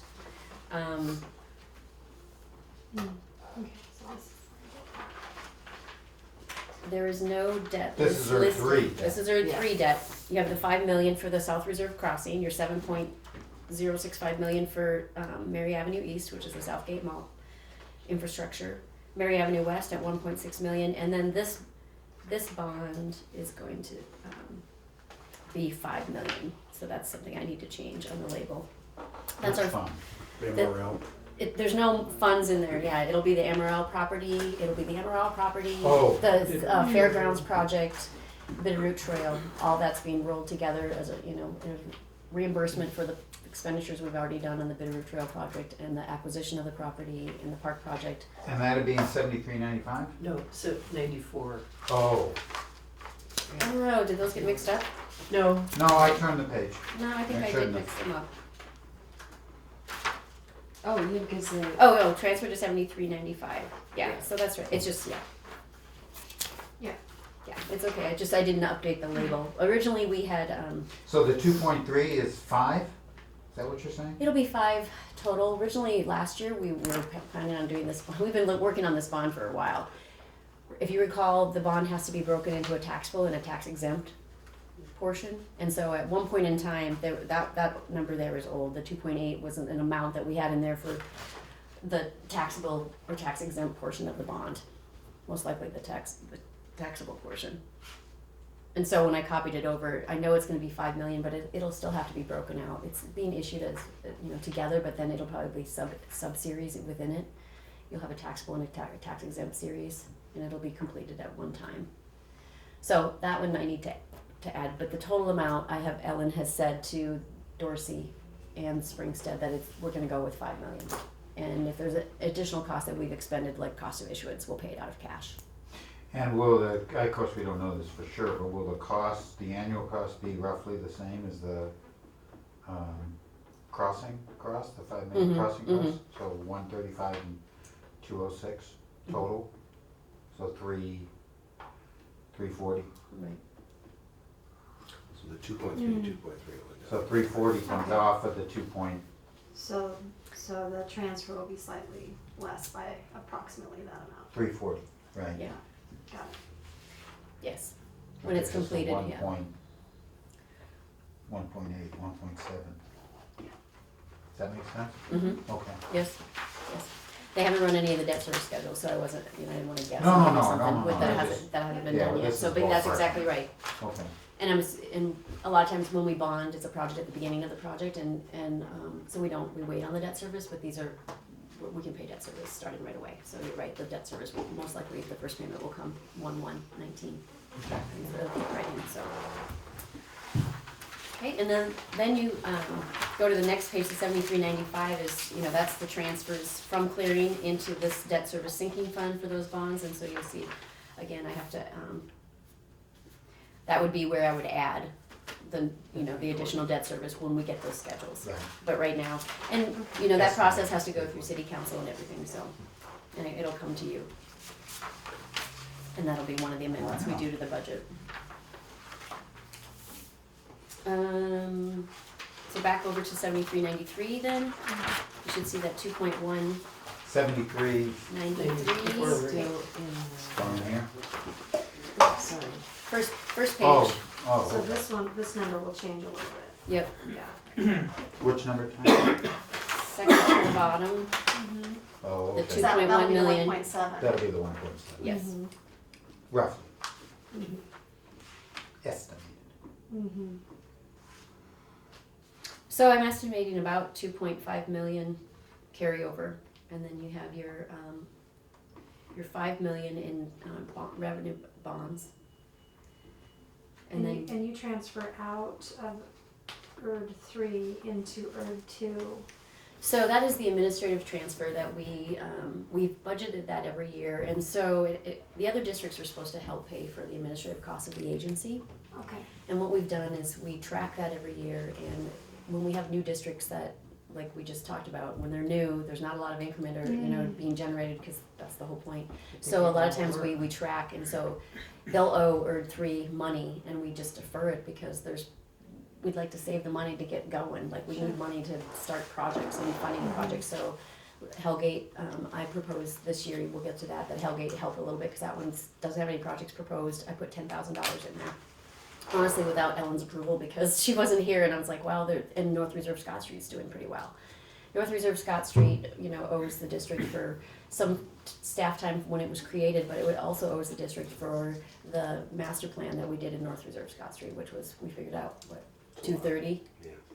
230,000. So we track that, but I just thought, And then as it It's a- grows, then right. you and replenish.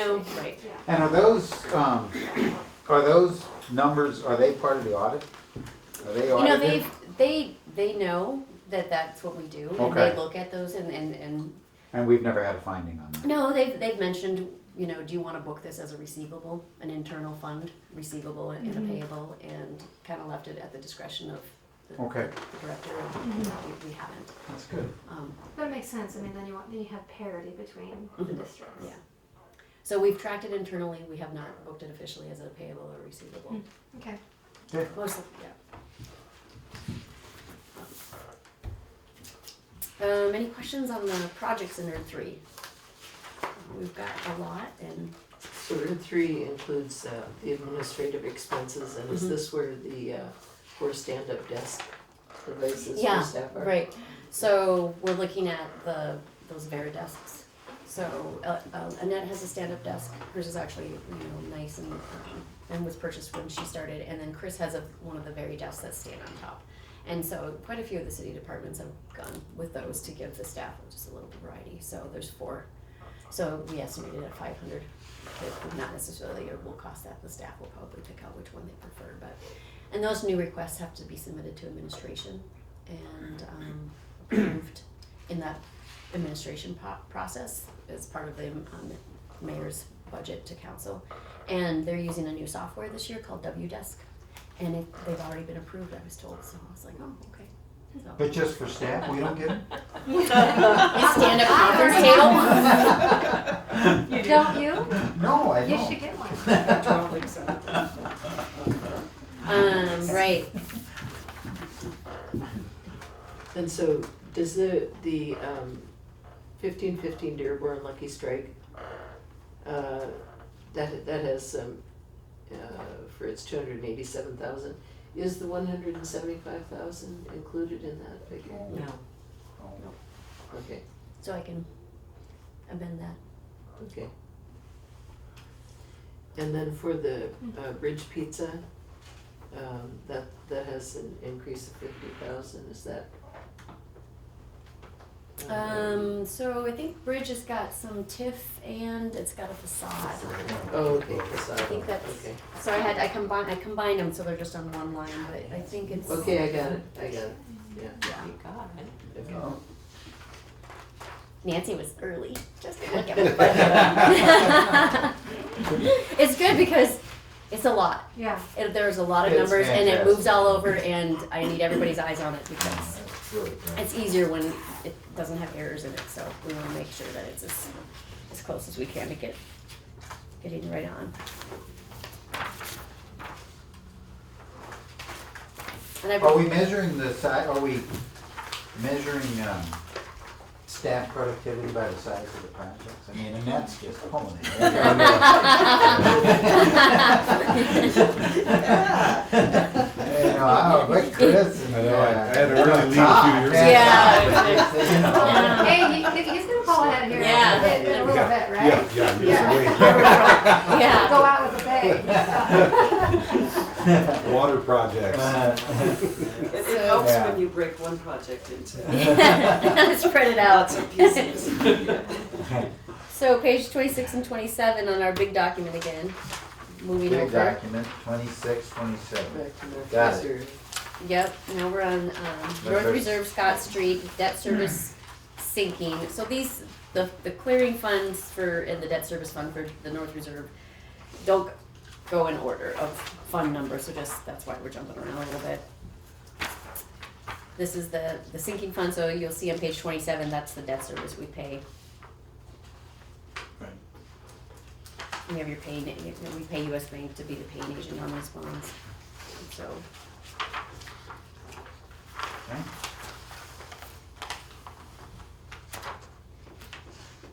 Page 28 and 29 is North Reserve Scott Street Development District itself.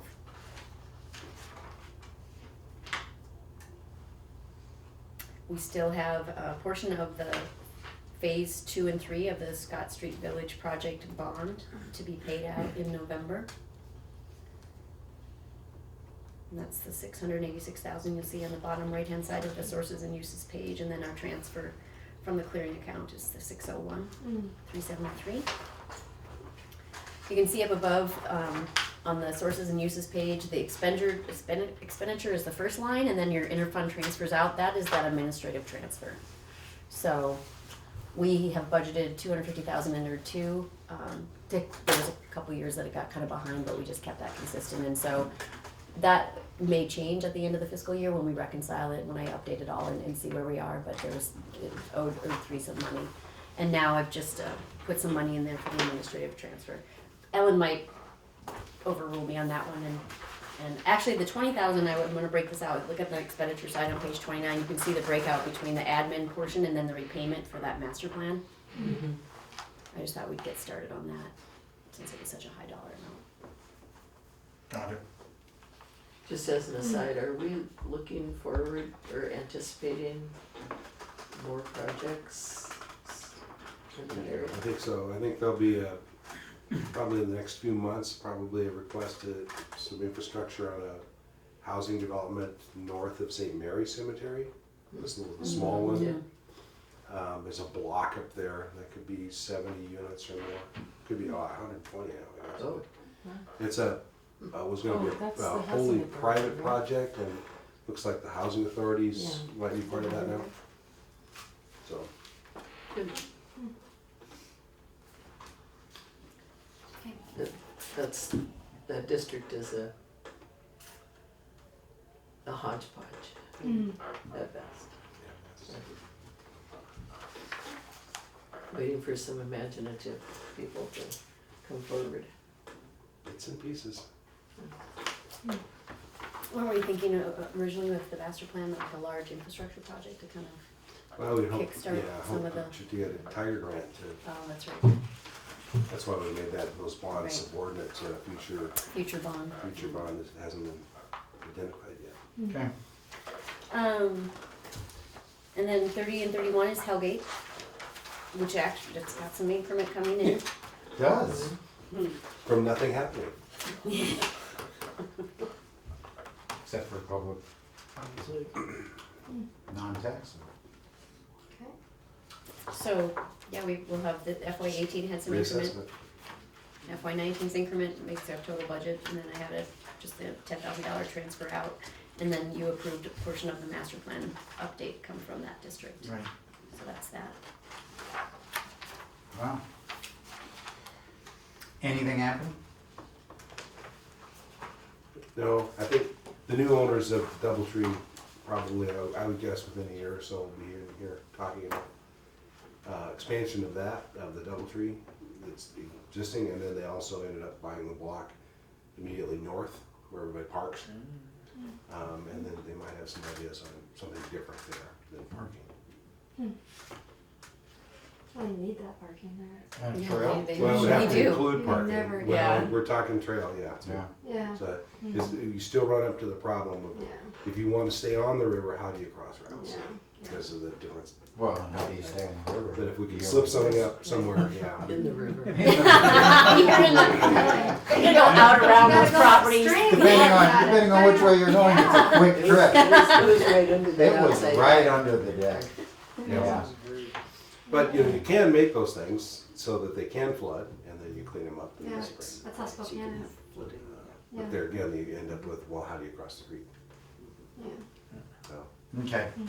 but we might get to the point where we But actually. there's no dedicated right of way through there, right? Or can you have a dedicated right of way through there? In the river, in the floodplain? Yeah. No. I mean, you can have a platted right of way, but it's not yours, it's really the state's, but yeah. Okay. But yeah, that would be something we'd have to work with the state on trying to make that something like that.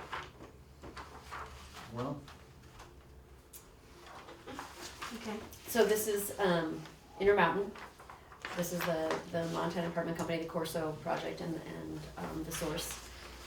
This project, it was exempted, but the bond is set up in such a way that any excess increment in the year goes to the development fund. So we only need to transfer the amount needed for debt service, so that's this amount. okay. We're trying not to do any of those project-specific funds. Yeah. It was a good idea at the time, Yeah. unless you're using Jill's time. This is 34 and 35 is the clearing fund for Front Street. This is so the Front Street Parking Structure, of course, is the senior bond in that district, and so this is the revenue coming in. You can see the tax increment revenue is $462,000. Front Street's tight. It's as you know, it's been tight for a while, and so we're waiting for all these projects that we're doing to kind of get going. We have a little bit of personal property reimbursement from the state, the $53,975. Then we have our total budget on page 35. That's where the money, the clearing fund. Yep. 35 says it's fiscal year 18. Thank you. But there's no reason to expect that this one, the increment's gonna be substantial this year, is there? I mean, the warrant comes on the rolls, doesn't it? Rome will come on the rolls fully next year, And yeah. part of the MERC. The actual payments will start in November 19. Yeah. So will Merck probably. You're saying there's not a reason to expect an increase, or there is a reason? Not to expect, yeah, we should I expect. said We should- double, I we got it. should expect a We huge should- increase, we Yeah, shouldn't we? Yeah. yes. But it'd be allocated, wouldn't it? Allocated. Isn't the increase already factored in to those projects? We've spent Or- it. Chris would have to answer when it comes Well, to the we roam try portion to of the figure out increment. what the taxes might be, we reject them. Yeah, And then we try to be as conservative as we possibly can, because there's no other money to make up in that district. So we limited that, and that's one reason we went with buying the parking structure deck, because we knew that it was more of a solid number. So we said, okay, here's how much we think we can afford out of the taxes, and we usually look at somewhere between 70 and 80% of what the project value is. So to figure out the taxes, we verify all that through the local Department of Revenue folks, and they kind of shrug their shoulders and say, yeah, okay, ballpark. whatever you think. Okay. But the way that the taxes are assessed now and figured out is so much easier than it used to be. It used to be a series of scales that you'd have to go through to try to figure out what, you know, the taxable, well, doesn't matter, but it's all gone. It's a simple equation now, so it's a little bit easier. Anything but that. Right. You just hope, yeah. Anything You with just a hope that 6-year who- phase in. the wild card is still the person from the Department of Revenue who is actually doing the appraisal and what they count as. One thing I think will be good for Front Street is the fact that we've waited on the Mercom. So a portion of that project was completed at January 1, and so we'll get some increment this November, and that bond, you know, we're not paying debt service on it yet.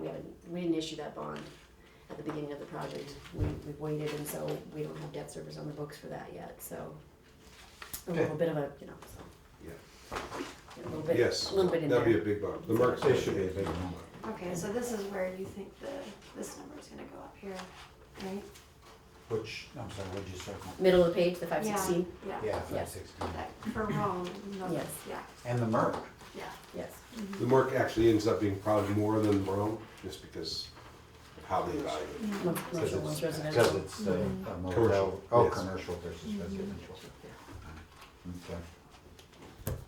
And then the next one is the parking structure fund. So this is where, you know, the money goes into the clearing fund for Front Street, and then we are required to have a pledge tax increment amount every year that gets transferred over to the parking commission. So we're helping them make their coverage on their debt service on the bond. And so this is the fund that all happens in. And then the actual, you know, on page 37 is the actual payment that we're making on that parking structure bond, the MRA portion of that. And then 38 and 39 is the subordinate lien, which is the subordinate debt in the Front Street district.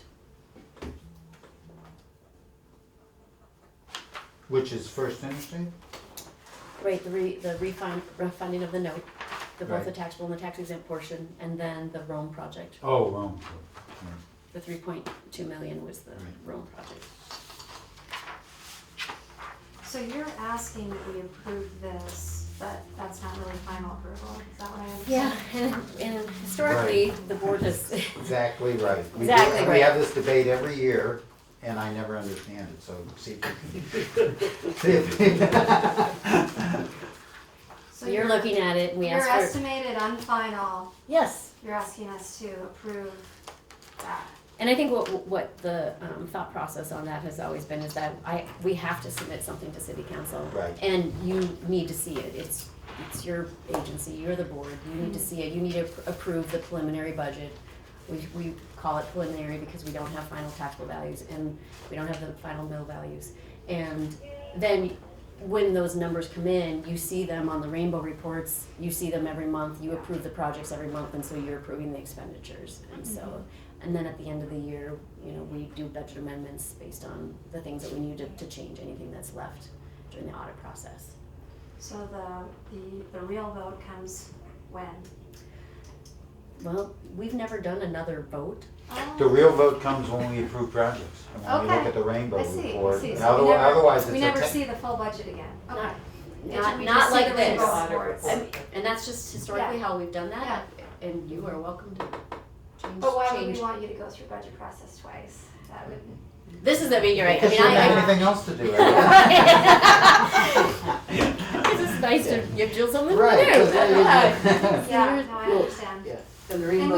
and we do see very specific information Right. on a monthly basis. Right, Right. so you'll Yeah. see, that's why there's different Yes. columns here, you see the budgeted, and this is what you see today, you Yes. know, and then adjusted is the adjusted amount, you'll see, then we get our final cash carryover when we get the audit done, and then we see the adjusted revenues. And then committed is actually what you commit to the specific. So we're essentially reviewing it monthly. Absolutely, There you go. yes.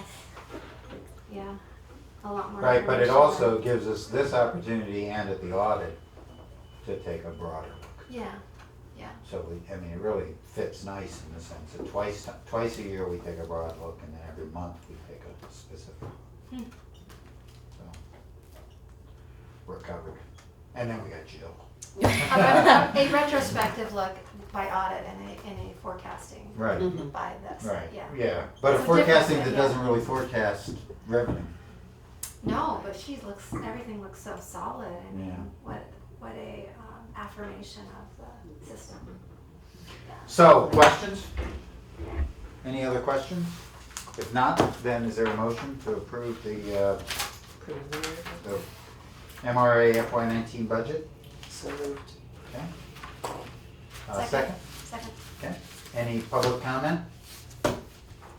We're okay? Oh, yeah, that's All great, right. very educational. Yeah. All in favor, say aye. Aye. Any opposed? None. That was really. We looked at the rainbow I have reports. to Is there anything else? When is the, Tasha, you asked for a review of the Riverfront Triangle for the Hotel Fox. And August. I'd like to know, in August, okay, all right. And then. We were hoping to do it this month, but they're just too swamped in other projects, so we're doing it. Okay. We have heard similar comments like that before, and we are sort of past all the planning and stuff, and so we do want, I think we should be getting those reports Okay. when we request them. Okay. And then the Civic Stadium, when is that gonna come up for discussion again? The one that was tabled.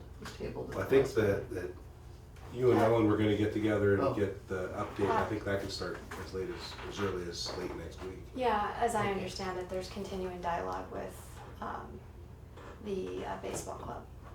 Okay, so, Yeah. so it should be. It'll be a in revised, July. I think there'll be a revised, something revised will come up, is my understanding, but I've So we- heard that third hand.